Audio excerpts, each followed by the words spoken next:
Halloween Forever.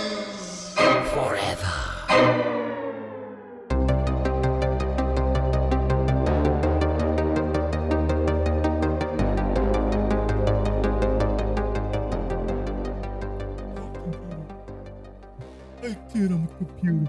Stop all the downloading. Welcome, boils and ghouls, to a son of a bitchin' punishment episode of Halloween's Forever. I'm Brian. I'm Steve. Who's that? Wait, who's that boy over there? I'm the winner of that said showdown. It's me, Ben. Bigfoot Ben is here. Motherfucker, he is right. Guys, spoiler alert, if you didn't listen to the showdown, it did go to well, it's not a spoiler, we gotta say it because we gotta announce it.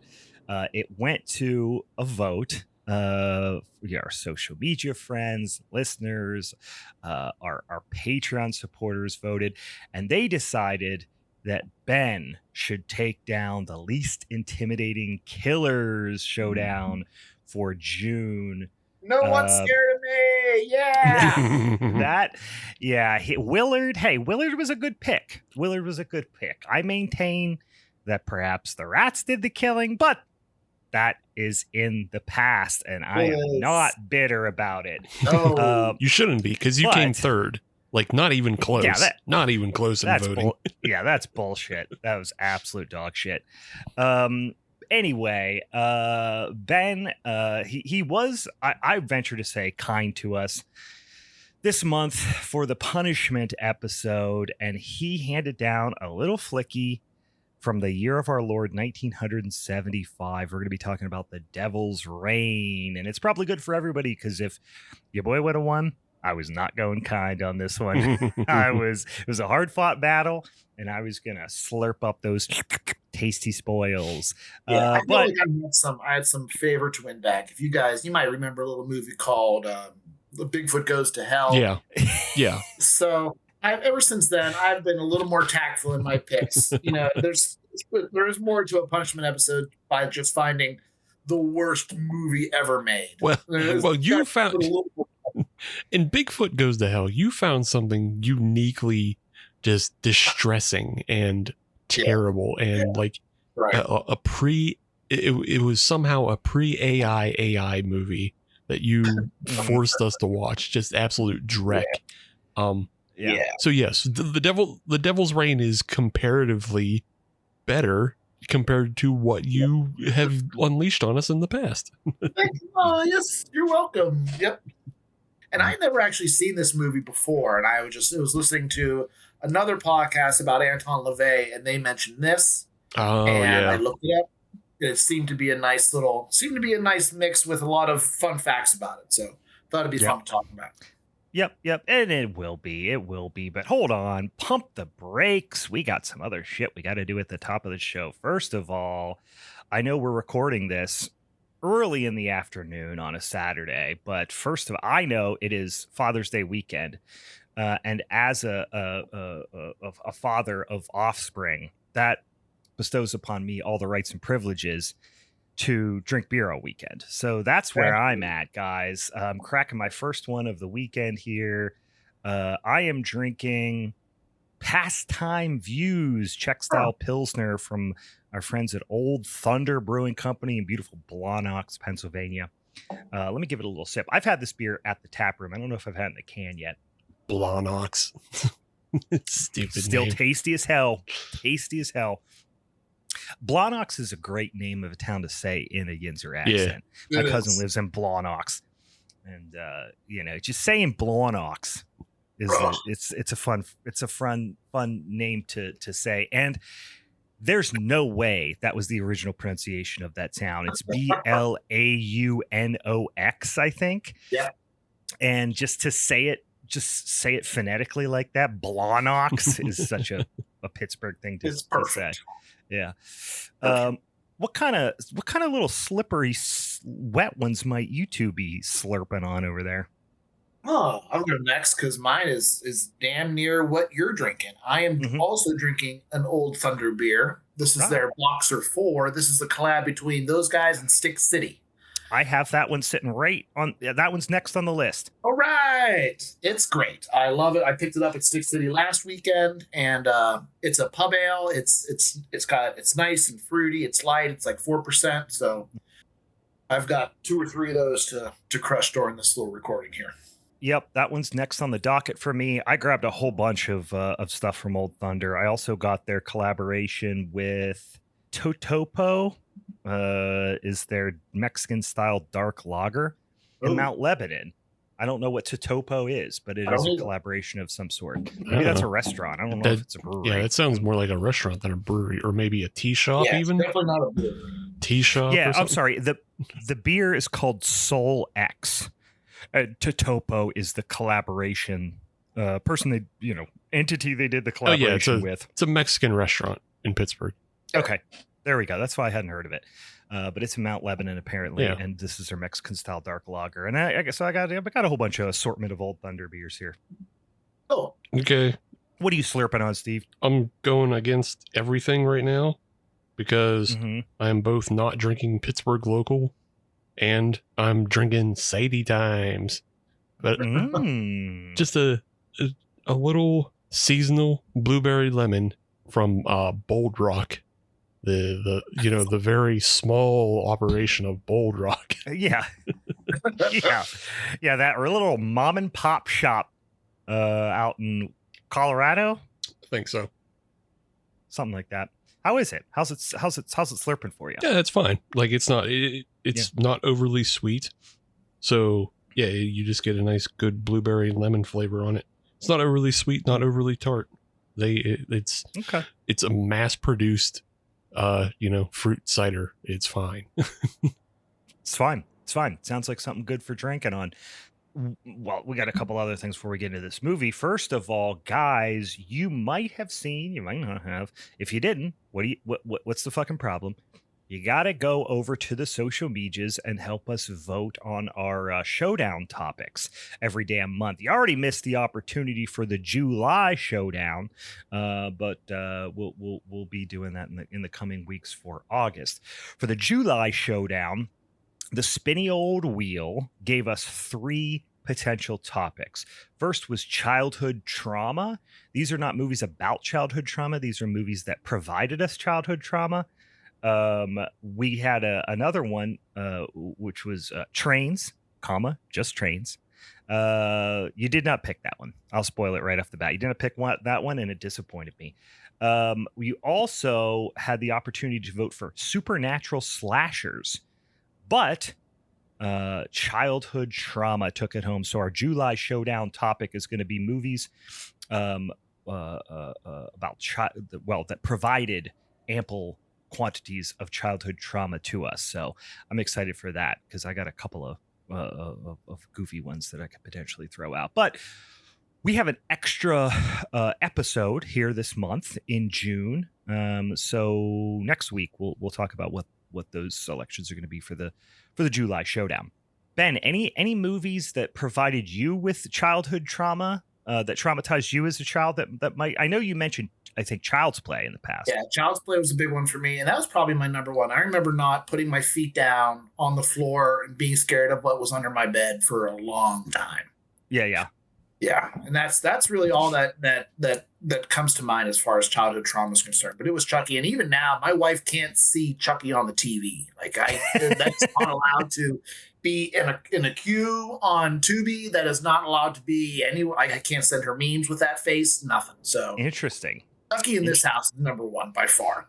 Yeah, it's funny because same thing happened with Meg. Rest in peace. The ghost of Meg had told us in the past that was a movie that really, I think that's the case for a lot of folks because it's about a toy. And so for whatever reason, people thought, oh, this makes sense. It's a child's thing. Maybe this is a movie that children can watch. I don't know. But obviously it scarred the hell out of a whole lot of people. But all right, we'll talk about ours next week, as well as who Steve and I will be going up against in July. Again, if you haven't already, follow us over on the social medias for opportunities to vote on these things. If you want to provide suggestions for topics to put on the spinny ass wheel, we're always open to those things. Or perhaps you have a punishment movie suggestion that I should put on the old punishment list. All right, one last thing before we get into Ben's punishment movie. Steve, why don't you tell the Boils and Ghouls what is going on over on the Patreon? Because we got some fun stuff happening. Yes. So you go over to patreon.com/HalloweenIsForever and you sign up. You give us $5 dues. We know. That's all. I mean, it sounds like a lot, but it's not a lot compared to everything else. We didn't raise prices. Prices has always been $5 for us. That's true. That's true. No inflation over on the Patreon. Yes. Currently. Yeah. And it won't go up. But you go over there, you sign up, you get a whole bunch of extra things. You get to log on to the Discord and play around in there. You can watch episodes happen live. You get reviews and recos.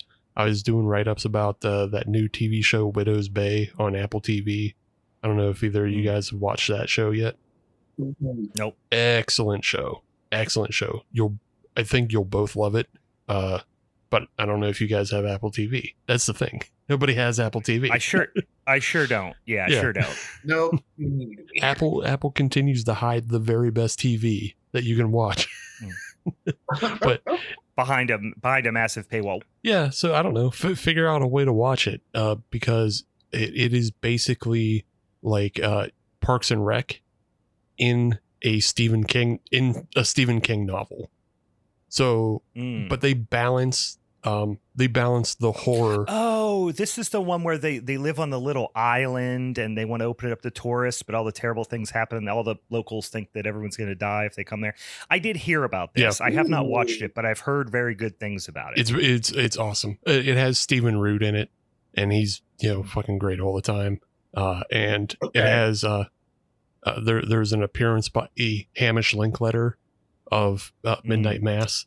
He makes he's great. He makes a wonderful appearance in the show. So yeah, go watch it. It's one of the best shows I've watched. The only thing I didn't like was the last episode was less of a the last episode didn't feel quite as impactful because it just was obviously setting up for the next season. But they did renew it for a second season, so at least you get to watch that. You'll have that. Yeah. You'll have that. But, yep, you get all those things. And on top of that, on the Patreon, you also get our exclusive monthly podcast. And currently we're doing a series called God Is Not Forever, where we explore the world of cinema as cinenauts on our way to discover how to combat, how to fight, how to destroy God. Yeah, that's what we got. You got to do it. It's just one of those things I've had on my to-do list for a while. Been putting it off. And you know what? You got to pull the trigger on this eventually. Somebody's got to do it. Might as well be us. And this punishment movie today shows that it can be done. Yeah. Yeah. Yeah, we can figure it out. Yeah, there's tools at our disposal, which is ultimately what we're learning. This movie doesn't teach you how to kill God. It teaches you how to whoop up on Satanists. Well, yeah.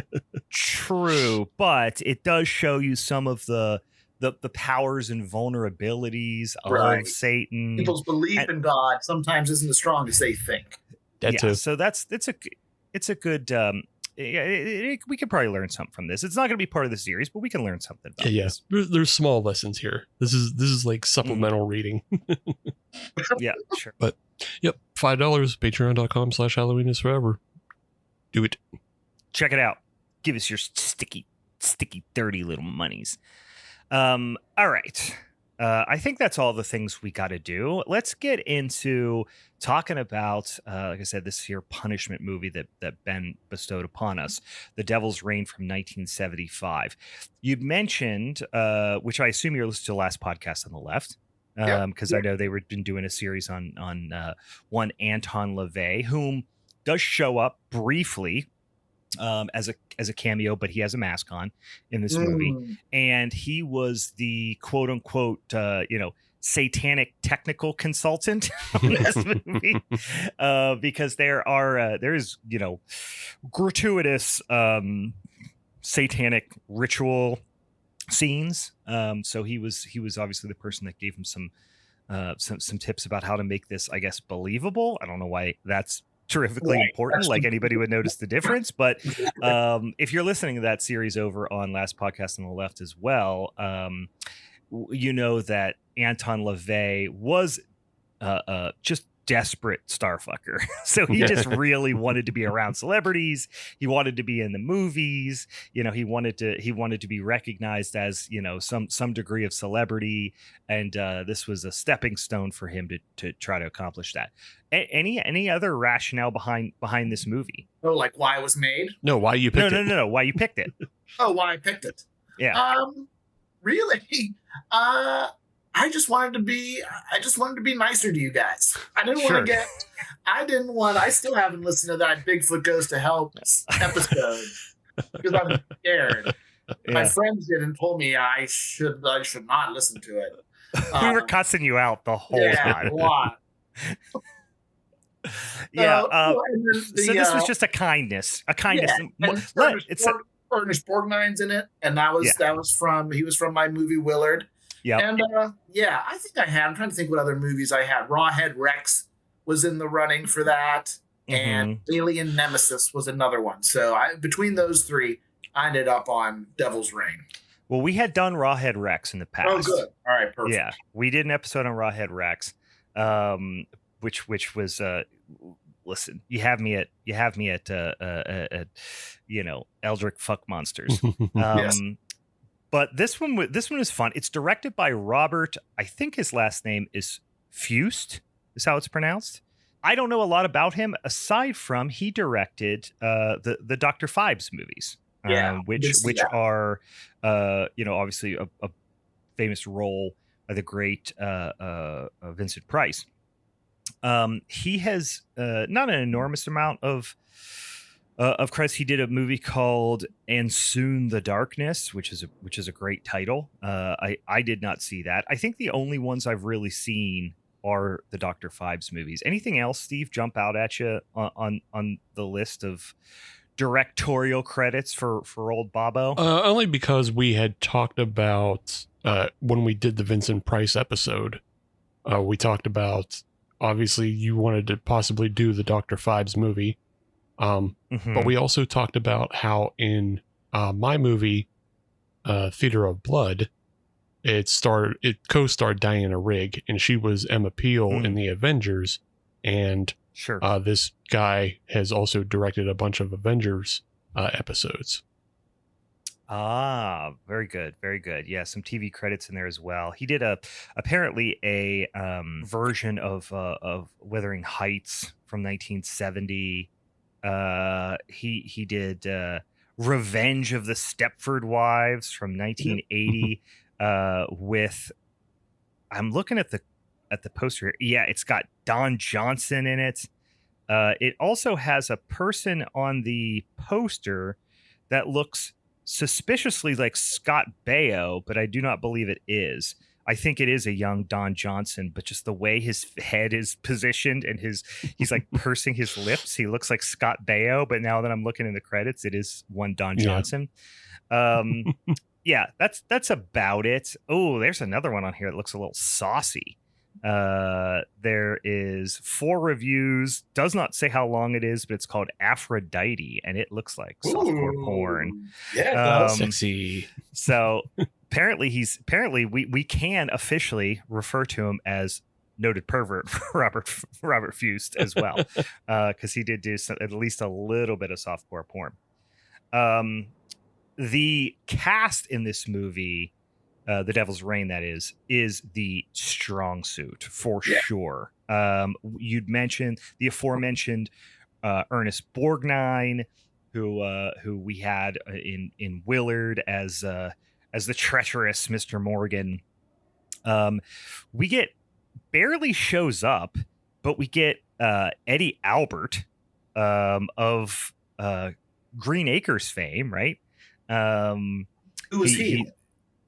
He is the other professor along with Dr. Tom, right? Okay. That's teaching with him at the university when they have his wife on the slab. Yeah. He's not in it a ton. I do like that his scenes, he does seem to be in a different movie than everybody else, because everybody else there's a lot of urgency and everyone's very scared and freaked out, and he's just like, well, ain't that a humdinger? You know, he's just like not concerned about. He's like, this is outside of the realm of things I give a shit about, even though he does kind of come along for the ride. We got the great Ida Lupino, who we could do an episode just all on our own about her. She was a famous actress. She was also at one point like the only actual like recognized celebrated female director in Hollywood. Yeah, she is like a pioneer amongst female filmmakers. She was a singer. She's just an all-around badass. We could do a whole episode. We should put Ida Lupino on the spinning as wheel, although she doesn't do an enormous. She does. I was going to say she doesn't do an enormous amount of genre films. That's not true. She has quite a few like kind of thriller mystery. Yeah, I think some of more of her writing credits, rather than her directing credits, fall into that. But yeah. And act. I mean, she's got probably got 100-something acting credits. Yeah. We've got the great William Shatner, in such a strange role for him. I don't know why he agreed to do this movie. I'm happy he did, because a lot of this movie is a real has a real domino effect, or perhaps even a real butterfly effect, which we were just talking about on the Patreon show, to a lot of things down the road in genre film history. But this is obviously, you know, after he was enormously famous already at this point, right? With as obviously Captain Kirk. And it's just such a strange movie for him to choose to do. But he did that a lot. A lot. Yeah. It's strange because like we're talking, if this was 1970, maybe it makes a little more sense. But it's 1975, and he is still like, you know, he's still 4 years away before he does the first Star Trek movie. But like that's a thing that happens. Like this, he isn't on his way down. He also did Kingdom of the Spiders after this, so it's he did some fucking wacky stuff. Like his 70s were weird, man. I don't know. I can't explain it. I mean, these are obviously some big names. A couple of other ones who play into this, and I'm so happy to see him on here. Keenan Wynn, amazing character actor, but he was just in an absolute bajillion things. I think most folks would know him. His most celebrated role is what's his name in Doctor Strangelove? Colonel Bat Guano in Doctor Strangelove. But he played a small role in Goonies. He was the voice of the Winter Warlock in the Rankin Bass Santa Claus Is Coming to Town. He is just awesome. He's in Piranha. He's in Orca. He is. I mean, this guy has like 200 plus credits. Just a prolific character actor from like going back to like the I think maybe even the late 30s, certainly into the 40s, and then obviously all the way up to I think even the early 80s. This guy was just prolific. Yeah, looks kind of like he like some of his last credits come in the mid 80s, but he did like an episode of The Fall Guy as like one of the last things he did in 86. Yeah, I mean, he was old as hell. Yeah. You know what I mean? At that point, he was. When was he born? He got to be born in like the first decade of the 20th century. He was born in 1916. So. Yeah. He's old as hell. He's great. He plays the cop in this with the sick ass stash. He's known for having a sick ass stash. Keenan Wynn. We have the great Tom Skerritt, which we know from a million things, genre films, most notably in as Alien. He's also plays the cop in the Dead Zone, the original Dead Zone with Christopher Walken. He's in Top Gun, for Christ's sakes. Again, also like friggin' 200 probably credits out there. Joan Prather, she's probably one of the least known, at least to me, performers here, and she plays Tom's wife. And then I think worth calling out, very relevant, but barely see him on screen, really in like 2 scenes. This is the screen debut of one Mr. Jonathan Travolta. He is on here, and it was. We'll get to it, but this movie was actually where on the set of this movie is where John Travolta was introduced to Dianetics and ultimately Scientology. Yeah, right. I heard that. Anton LaVey, we talked about. He shows up on screen really briefly, but he was a technical consultant. Lisa Todd, you might recognize from a bunch of westerns. Certainly John Wayne, a few John Wayne films. Hell of a cast. Anybody else you want to call out? Anton LaVey's wife, Diane LaVey, also shows up for a little bit. And other than that, no, but I did want to call out that there are 2 Columbo connections. Ida Lupino, of course. Yes. That classic segment we always do, Columbo connections with Steve.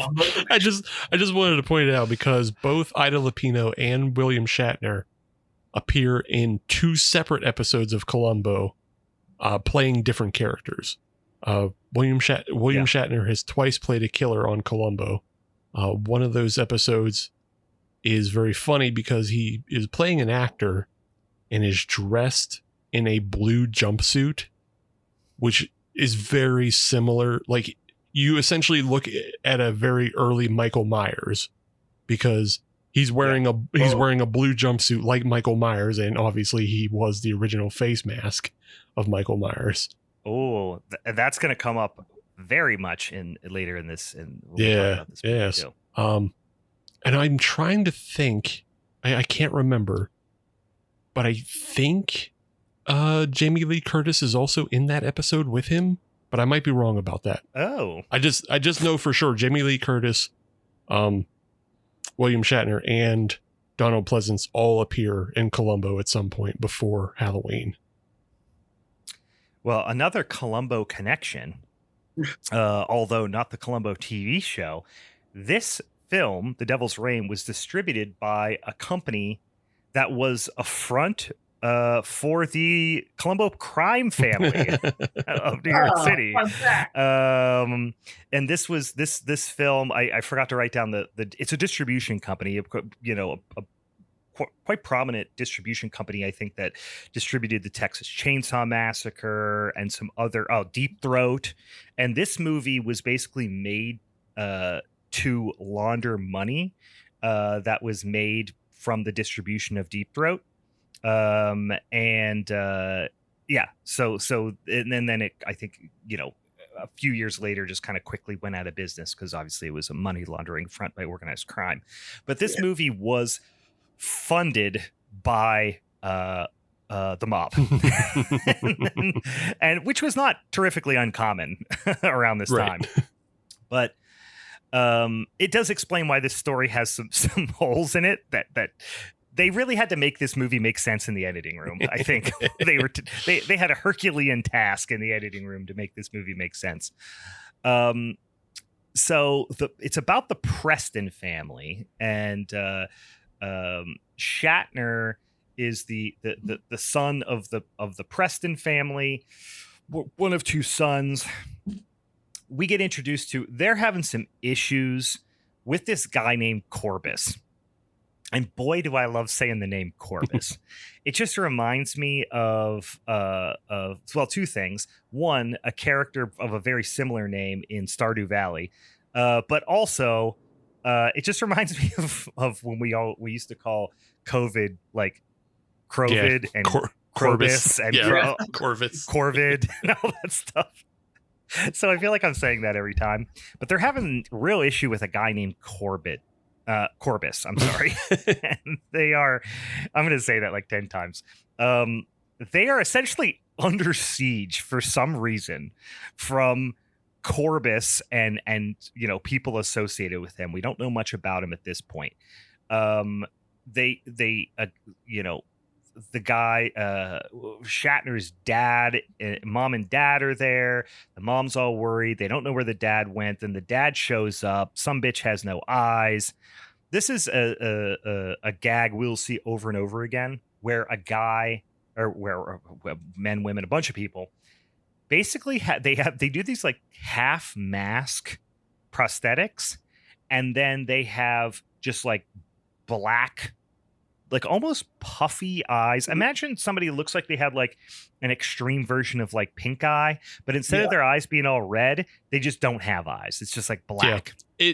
And I did notice kind of stop like right here, right? Like because they're kind of. It's all like puffy, and then their eyes are almost like their eye lids are really wide. But then there's nothing there. It's just black. It's a really bad effect. That they tried to make it just look like they had hollow eyes, but instead it made it look like they have puffy face.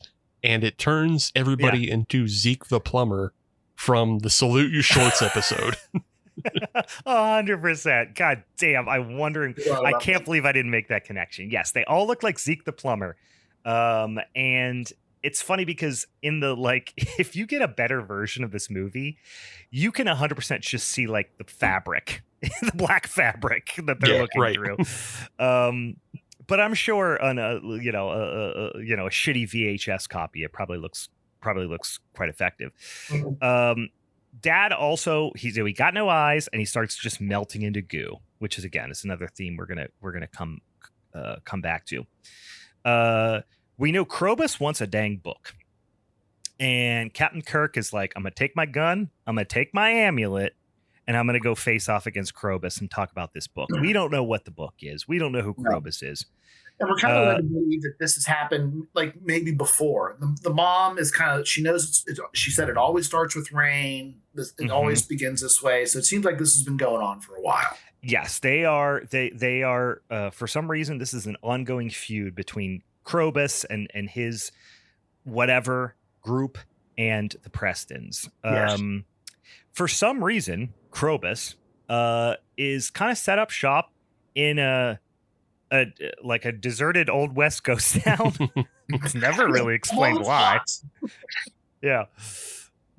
But there's an old church in the ghost town, and that's kind of where he's shown up. So Krobus is, of course, Ernest Borgnine, and they have a little bit of a showdown. And they decide, we get the vibe that Ernest Borgnine is a Satanist, and he is here for whatever reason, he is here to celebrate and put on a pedestal His Infernal Majesty, Satan. And Captain Kirk, not so much. Captain Kirk, Jesus guy, classic Jesus guy. Shows up with a gun.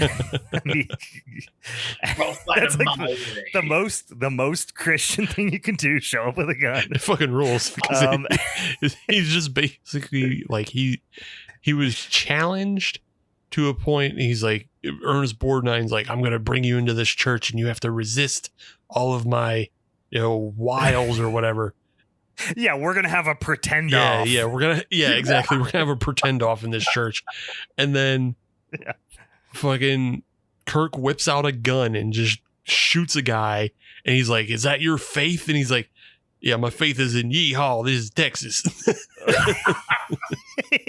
Yeah, I love also he does this very like heroic line. He's like, well, first of all, he's like, I want the book. We don't know why he wants the book, but Krobus wants the book, and he's like, if I win, you get the book. If you win, I get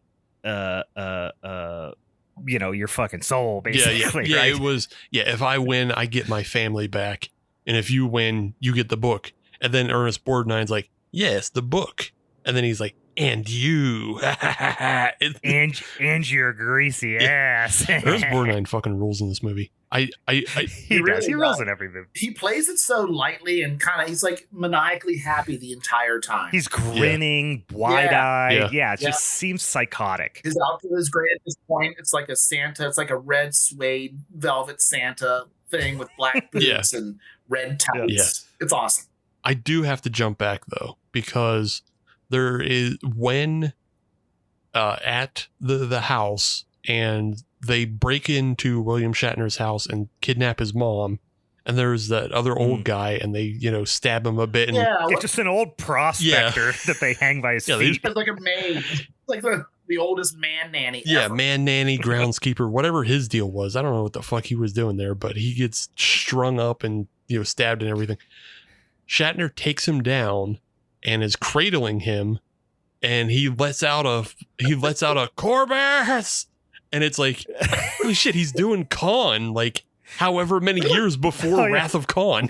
It's like he's just repeating he's got a shtick and he's done it before.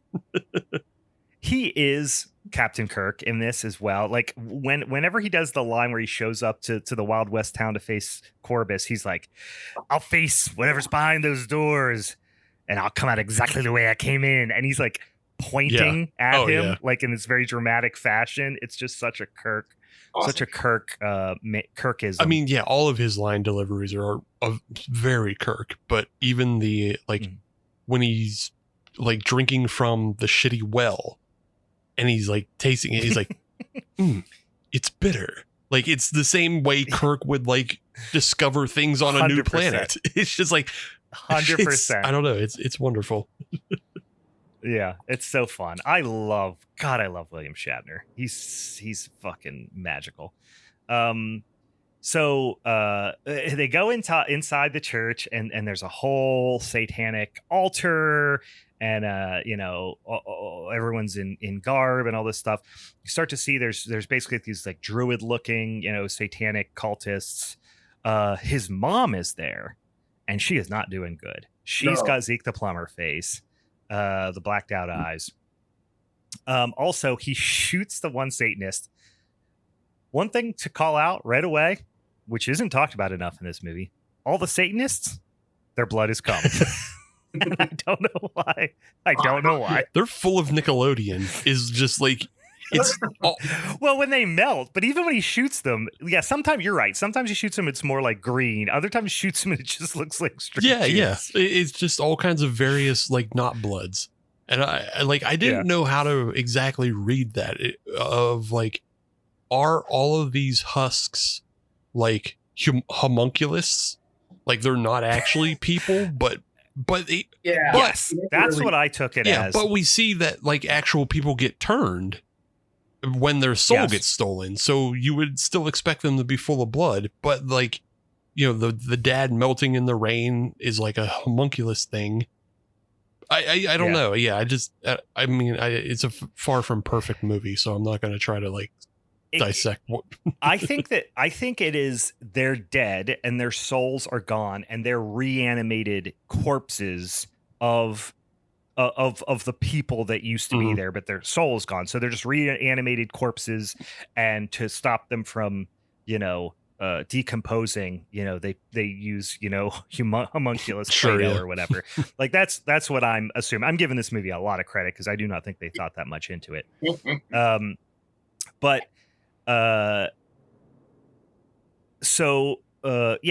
Corbus has like sick snake magic. He's like doing little tricks to scare Shatner. Like his necklace turns into a snake, and that's really like the killer. Like that's the finishing blow. His finishing move is turning his necklace into a snake. Yeah, that amulet, he would have been fine the whole time. Yeah, that really broke him. That really broke Shatner. But God just left him high and dry. There is what it really was. Classic. Like fucking classic. Like he's calling out to God. Like he's in the church. He's praying to God. He's like, God, give me the strength. God, show these people the way. God, smite these fucking blasphemers. And then he's like, Ernest Borgnine's like, no, I have the power here. And then he whips out this amulet and he's like, your amulet is snakes. It's like, well, God just left you high and dry, dude. So like, I don't know what you expect. God's too good for this shit. He's too pretty for this shit. Uh-huh. But Satan, he'll get down and dirty. He'll turn your necklace into snakes. Anyway, they end up getting Shatner. Shatner has been abducted by the Satanists, and that's where he shall remain, right? The interesting thing now is that this movie switches from the main protagonist being William Shatner to his brother, Tom Skerritt, at this point. Yeah. And it remains there for the rest of the movie. Mm-hmm. So Tom Skerritt's name is Tom in the movie, Dr. Tom, so it's easy to remember. But yeah, I read that the reason this happened is because Shatner had a clause in his contract that he could leave set at any time if he was if he had to go to anything Star Trek cool related, like if he had to go to a con, if he had to go to whatever, and he was going to get paid to do that, he could leave set and not violate his contract at any point. So what I read, and I don't know how true this is, but speculation was that he was coming and going quite a bit. So they were like, all right, we need to rejig this because we're not going to get enough Shatner on set to actually finish this fucking movie. And of course the mob's just like, who fucking cares? Do it. We're going to put him, as one of the co-stars and that's going to sell this movie. So,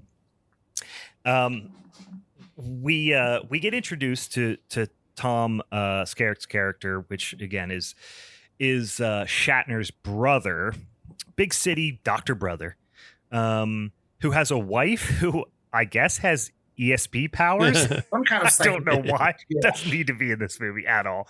In fact, I would argue she doesn't need to be in this movie at all. But him and the other doctor, played by we mentioned it before, Eddie Albert, who's Dr. Sam Richards. They are teaching in a I don't know, it's a college or it's a medical college, whatever. And they're doing some demonstration of like ESP. The wife has a little bit of a freak out. They learn something's happened with the Preston family. So Tom goes back to, the little town where the Prestons live, learns that brother's missing, mom and dad are missing. What the hell happened? Apparently there was the big storm and a flood, and the sheriff, who we mentioned, is played by Keenan. God, why is his name? Keenan Wynn.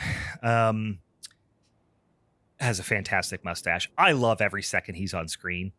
The little diatribe where he's just like, I can't spare any officers. There's goddamn blood and sons of bitches. And he's just going off. Is so entertaining. Yeah. He just rules. But basically he says like, hey, I ain't going to find your family. I got other fish to fry here. So Tom and his wife go off to find the family. And we see that Captain Kirk is getting tortured. Like they're cutting up his chest. They're making him make out with his Zeke the Plumber mom. Just all types of bad shit's happened with him. Corbus still doesn't have the book. So that's what he's ultimately trying to figure out. I thought it was such a weird, I know why they baked this into the story, but Tom's wife is like, they find the church, Corbus's church. And she's like, this church doesn't belong here. This is a New England church. And I'm like, why are you an expert on like church art? 16th, 17th century church architecture all of a sudden. I'm like, it looks totally in place there, but she's like, that church doesn't belong here. That's a New England church. I never even caught that part. That's funny. Yeah, like that's I was like, how can you tell it's a New England church? Yeah, it's the exact kind of church that just would be built by New Englanders moving west anyway. Like, yeah, it looks exactly like the church from the Preacher TV series. Yeah, exactly. Like you could make a delineation between like a Spanish mission but no, this is just shit built by white people from the East. So they just would have built it the same way. We have a schoolhouse not far from me, an old like one room historical schoolhouse that's been like kept up.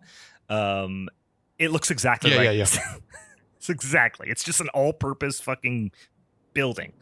Anyway, you know what? How they might have been able to tell it's a New England church. How? It was a little hazy. Oh God. Ugh. Yuck. Beer jokes. Beer jokes. All right. Wow.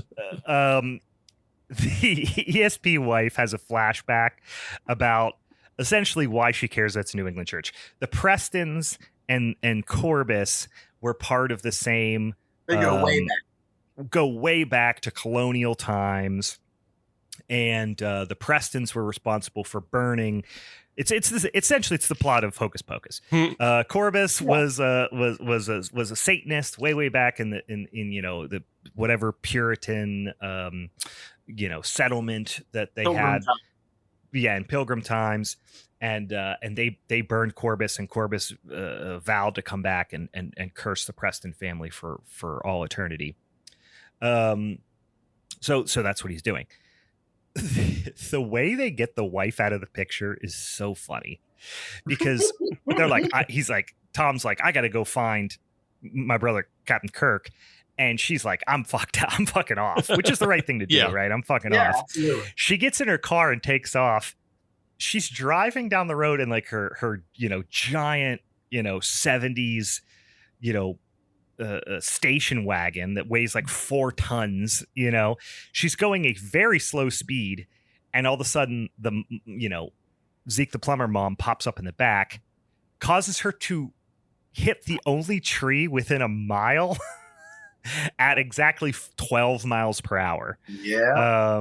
And that's how they dispatch her. But it's a very for having some fun effects, and especially like exploding an entire building later. Yeah. This car crash is pretty it's pretty mild. The bush didn't even move. It was so sad. Yeah. And let's make it clear that these followers, these Satanists, they don't seem to have any kind of special ability or anything. They're just kind of regular, kind of zombie-ified people abilities. They just kind of move slow. They can they'll chase you and they'll grab you if you can, but you can slip them pretty quick too. There needs to be about 4 or 5 of them to really wrangle you, because they are slow and seemingly weak. Yeah. So Joan Prather, who plays Tom's wife, Julie, is the one who introduced John Travolta to Scientology on the set. Oh, she's a Scientologist. So this was the beginning of the rest of John Travolta's life here. John Travolta is barely in this movie. We'll get it out of the way. He shows up as basically as a Zeke the plumber face in a cowboy hat, attacking Tom at one point when they come back. We also see him in the kind of ritual environment, and I probably recognize him there. Yeah. Well, because he has the half mask prosthetic thing on, Zeke the plumber face, it's real hard to recognize him, but you can recognize his butt chin. That's basically how you figure it out. He's got that butt chin. But you could watch this movie and never recognize him easily. No, you would never know. I didn't read that they weren't even going to put him in the credits until afterwards. He got into that. Was it a sitcom that he starred in after this? Wasn't it Welcome Back, Kotter? Welcome Back, Kotter. Yeah, with the sweat hogs. He was a sweat hog by the time this movie came out. So that made him billable. Right. So Tom does go in and do a little Splinter Cell action and infiltrates the satanic ritual with a giant double barrel shotgun, by the way, to try to save his brother. We get a really cool scene with Ernest Borgnine transforming into the manifestation of whatever demon. It's he turns into a goat face. A goat face Ernest Borgnine. Like from the island of Dr. Moreau. Goat face. Oh, yes. You're right. He does look very much like that. Like the Val Kilmer, yes. Marlon Brando. Yeah. He's far less intimidating than he should be. Like, he has the horns and everything, but also he just kind of has like shaggy white hair and a goat face. You're just kind of like, yeah, I don't know. It's kind of like a freak show kind of guy. He's not really terrifying. No, he's not demonic looking. He looks like he could show up in a like Disney Channel movie. Yeah. Ron Perl- like he could be in Halloween Town, you know. Or yeah, he could be in Halloween Town. Ron Perlman as the Beast in that 1990s Beauty and the Beast TV show is uglier than Ernest Borgnine in this. 100%. Ernest Borgnine, a little bit cute. Yeah, I'm gonna be honest. When he gets that goat face on him. This is the scene where we see Anton LaVey. Like I said, he's got like almost a Phantom of the Paradise looking fucking mask on, so you barely recognize it. Yeah, it may as well just be. So here's the interesting part about this. This is when we see Shatner in full. He's got Zeke the Plumber face, right? And when I said that this had quite like a butterfly effect on you know the future of genre films, the mold that was used to make the Zeke the Plumber face for Shatner ended up being used to make a Captain Kirk mask, which you all know where this is going now, which was ultimately used as spray painted and you know the hair changed and everything to become the iconic mask of Michael Myers in Halloween. So you know, without this movie, we would probably not know who Michael Myers is, which is kind of interesting. Yeah, or it could have gone a different way, and it could have been Butt Chin Travolta Michael Myers. If we would have got Butt Chin, I mean, we do have, what is it, 5? Is it 5 where Michael Myers' mask kind of has a little bit of a butt chin? Yeah, 5 is a little fucked up. Yeah. Anyway, or they could have ended up making a mask out of the Ernest Borgnine goat mask, and then the most iconic slasher in history has a damn cute little goat mask on in an alternate timeline. Tom shows up, you know, Tom does start like shotgunning people, you know, cultists and goose flying everywhere and that sort of stuff. He eventually bails, does weirdly get away, because it feels like this is going to be the climactic scene where he like makes his final stand against them. Mm-hmm.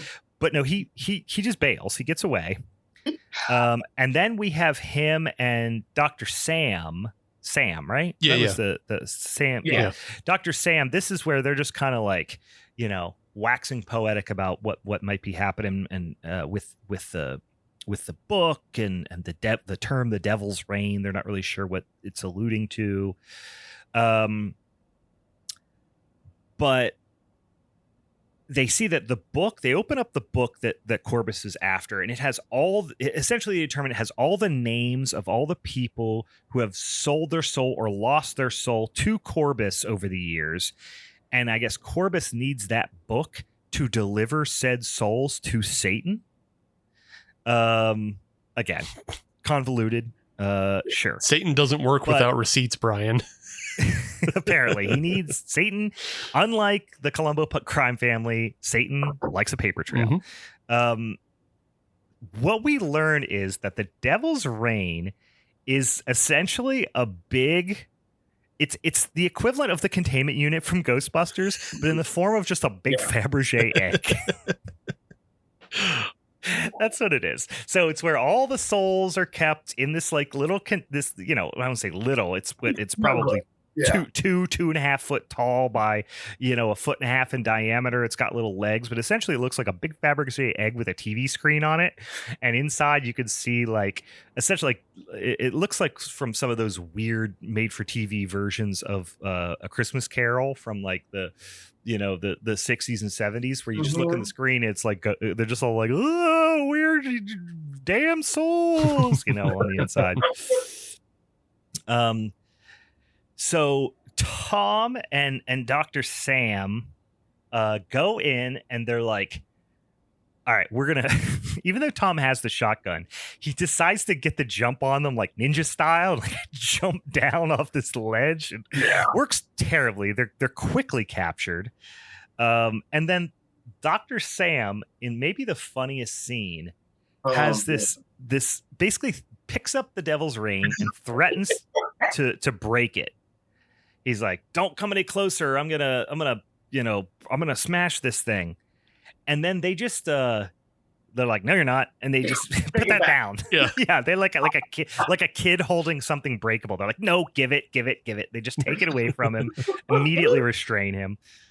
And then zombie, Zeke the plumber, Captain Kirk is there, and they appeal to his last, remaining humanity, apparently, by saying something about his wife, and then he smashes the devil's reign. Yeah, come back to consciousness just a little bit. It's one of those like, you're in there, something in there, humanity, right? Yeah. They don't even appeal to him as his brother, though. They appeal to him as the previous, like in that he's the Fife version. Yeah, right? Yeah. Like in that flashback, we get back to colonial times. They flash back, and all the actors are playing different roles, essentially, except for Corbus. But William Shatner is playing a new character called Martin Fife, and Martin Fife's wife is the one that betrays all the Satanists to the town, and they come and they burn the witches. And so, like, they're appealing to Shatner in this moment as Martin Fife, like, not as the brother. And they're like, "We know you're in there, Martin Fife. Remember your wife. Remember how she hated the Satanists. Don't you hate them too?" And he's like, "Yeah, fuck, boo," and then just smashes the vase, and then does I think the Ghostbusters containment break, because it blows the fucking roof off. It does. It completely blows the roof. I like to think that he also was channeling, his pursuit of his brother that he had to save back in colonial times. The constable of the town, obviously, was just Barney Fife. So, Jesus, sorry, that was a long way for a really, really shitty joke. Anyway, so yeah, Shatner smashes the egg, the fucking roof explodes off the bit, literally starts to literally rain through the hole in the roof, and then we get, I'm gonna say, non-exaggeration, 7 straight minutes of just Satanists melting. Yep. The last 10 minutes of this movie the last 10 minutes of this movie is the entire budget of the movie, essentially, because like, there's not even dialogue, I don't think, after that vase gets broken. No. And it is just, it's just raining and just Satanists melting in the church, Satanists melting outside the church.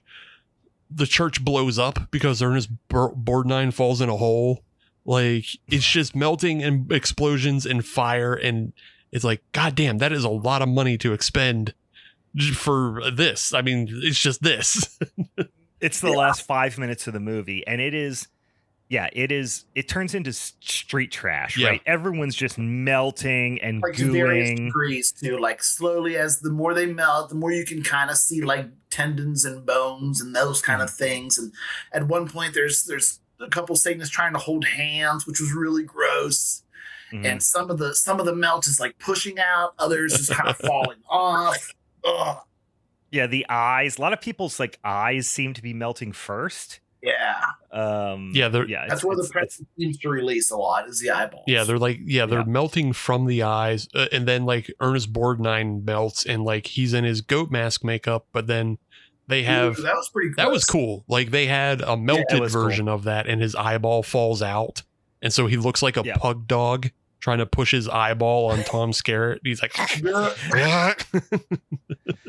yeah, that is great. I forgot about the melting goat face. Yeah, because it was a totally different mask that they made that is like a half melted goat face. Mm-hmm. It looks sick.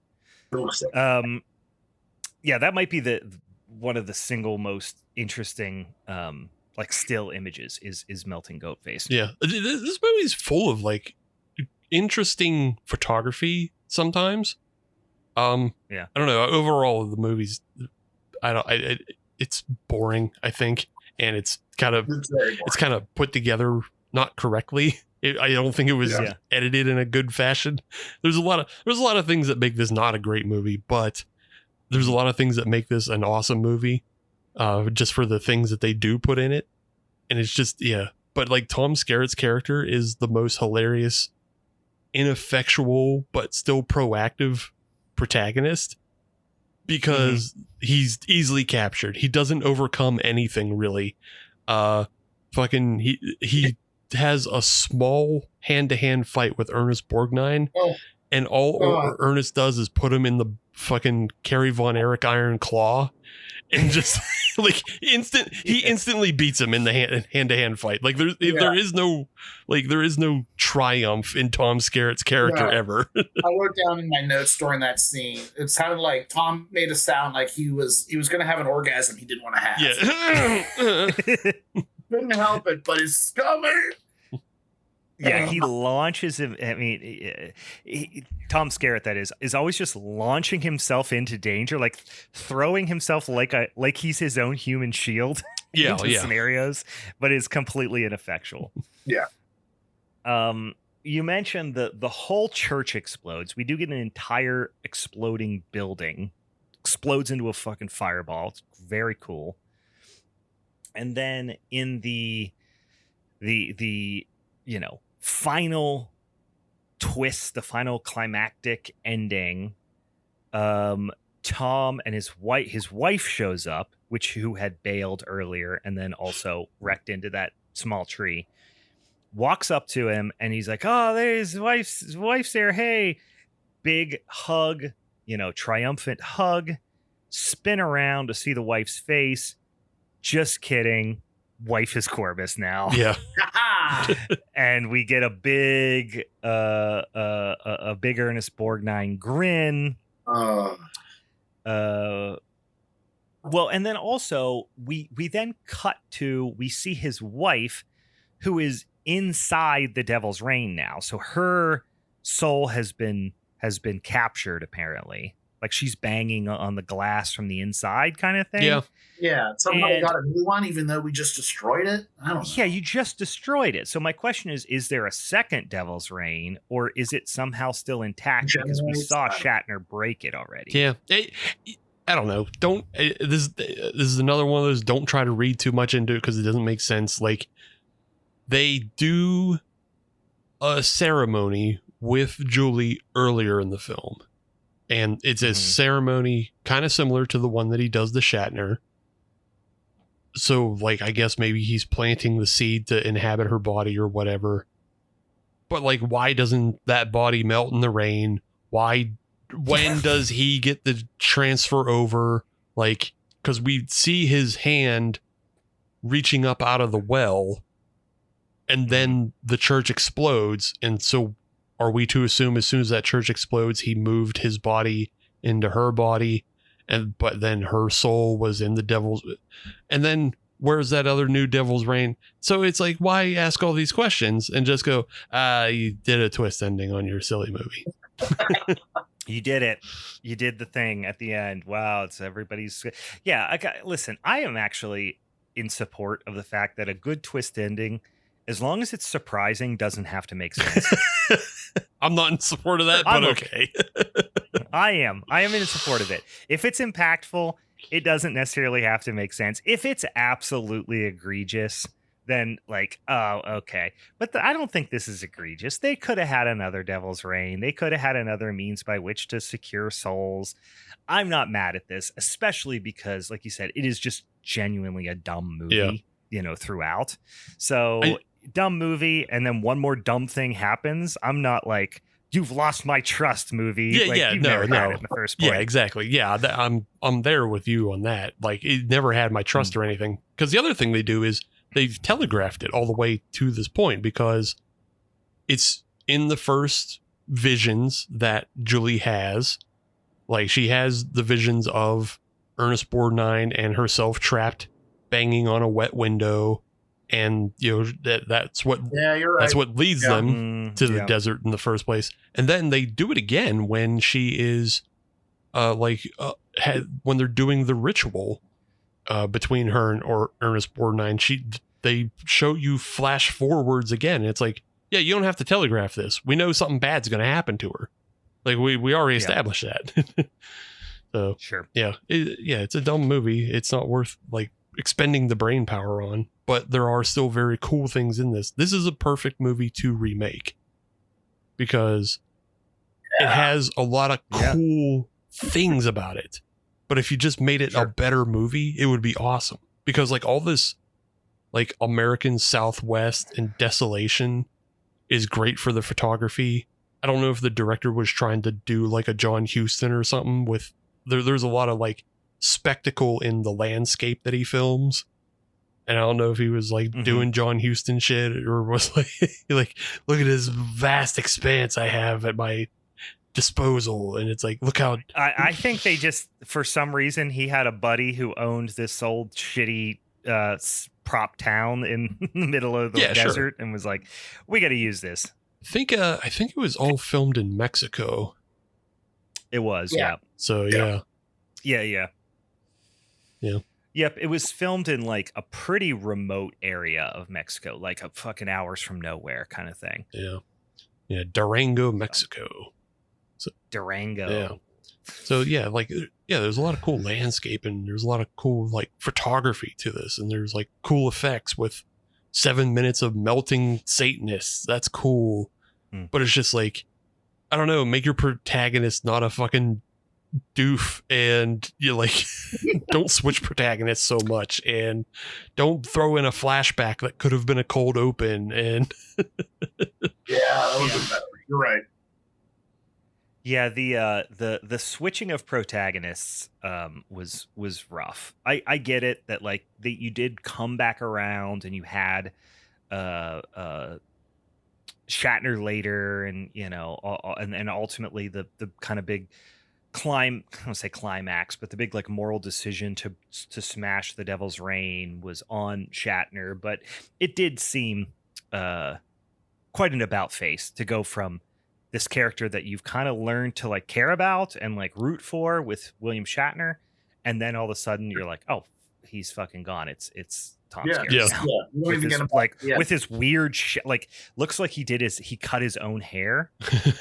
Yeah, I don't know why. Stuff. Yeah, I don't know.